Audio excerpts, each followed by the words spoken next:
ಆಲೂಗೆಡ್ಡೆ. ಇದು ಅಂಬಲ್ಲಿ ಬಿಡೋ ಆಲೂಗೆಡ್ಡೆ ಸೇಮ್ ಸೀಮೆ ಬದನೆಕಾಯಿ ಥರ ಬಿಡ್ತದೆ. ಇದು ಲಾಸ್ಟು ಹಂತಕ್ಕೆ ಬಂದೈತೆ.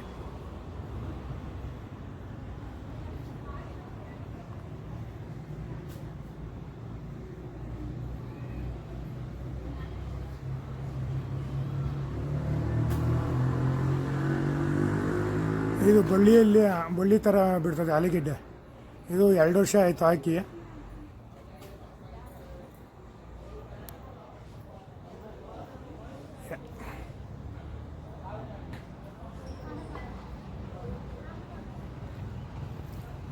ಒಂದ್ಸಲಿ ಬುಡ ಒಂದು ಆಲೂಗೆಡ್ಡೆನ ಉಣಿದ್ರೆ ಸಾಕು, ಅದು ಪದೇ ಪದೇ ವರ್ಷಕ್ಕೆ ಅದೇ ಬರ್ತಾ ಇರ್ತದೆ.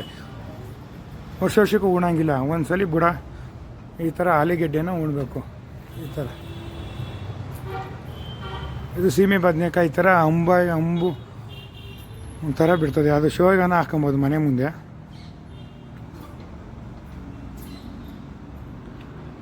ಮನೆ ಮುಂದೆ ಶೋನು ಆಗ್ತದೆ, ಇತ್ತ ಆಲೂಗೆಡ್ಡೆನೂ ಬಿಡ್ತದೆ. ಸುಮಾರು ಒಂದು 4 kg ಅಷ್ಟು ಆಲೂಗೆಡ್ಡೆ ಬಿಟ್ಟೈತೆ. ಮೊದಲೆಲ್ಲ ನಾವು ಎಲ್ಲ ಕಿತ್ಕೊಂಡು ತಿಂದು, ಇವಾಗ ಲಾಸ್ಟಲ್ಲಿ ಇದು ಈ ಥರ ಐತೆ.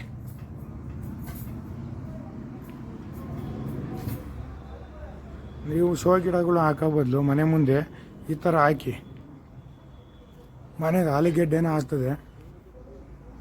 ಇದೊಂದು ಹೊಸ, ಇದು ಚಿಕ್ಕಬಳ್ಳಾಪುರದಿಂದ ನನಗೆ ಒಬ್ಬ ರೈತರು ಕೊಟ್ಟರು. ಅದು ಉಚಿತವಾಗಿ ಕೊಟ್ಟವ್ರೆ. ನಿಮಗೆ ಬೇಕು ಅಂದರೆ ನಾನು ನಿಮಗೆ ಫ್ರೀಯಾಗಿ ಕೊಡ್ತೀನಿ.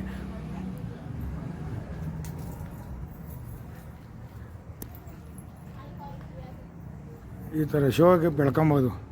ಮನೆ ಮುಂದೆ ಅಲಂಕಾರವಾಗಿ ಚೆನ್ನಾಗಿರ್ತದೆ.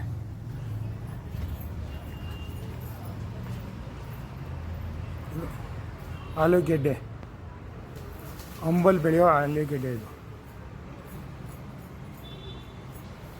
ನಿಮಗೆ ಹೆಚ್ಚಿನ ವಿವರ ಬೇಕಂದರೆ ನನ್ನ ನಂಬರ್ 9986532570. ನಿಮಗೆ ಉಚಿತವಾಗಿ ಕೊಡ್ತೀನಿ. ತೊಗೊಂಡೋಗಿ ಉಣ್ಕೊಳ್ಳಿ. ಸೇಮ್ ಸೀಮೆ ಬದನೆಕಾಯಿ ಯಾವ ಥರ ಉಣ್ತೀವೋ ಅದೇ ಥರ ಉಣೋದು. ಆ ಸೀಮೆ ಬದನೆಕಾಯಿ ಒಂದೊಂದ್ಸಲಿ ವರ್ಷಕ್ಕೊಂದ್ಸಲಿ ಉಣ್ತಾನ್ಬೇಕು. ಇದು ಆ ಥರ ಎಲ್ಲ ಒಂದ್ಸಲಿ ಆಲೂಗೆಡ್ಡೆಯನ್ನು ಉಣಿದ್ರೆ ವರ್ಷಕ್ಕೆ ಅದೇ ಚಿಗುರ್ತಾ ಇರ್ತದೆ. ತಿರ್ಗಾ ಉಣಂಗಿಲ್ಲ. ಮನೆ ಮುಂದೆ ಅಲಂಕಾರ ಆಗಿ ಬೆಳೆಸಿ ಆರೋಗ್ಯ ಕಾಪಾಡ್ಕೊಳ್ಳಿ.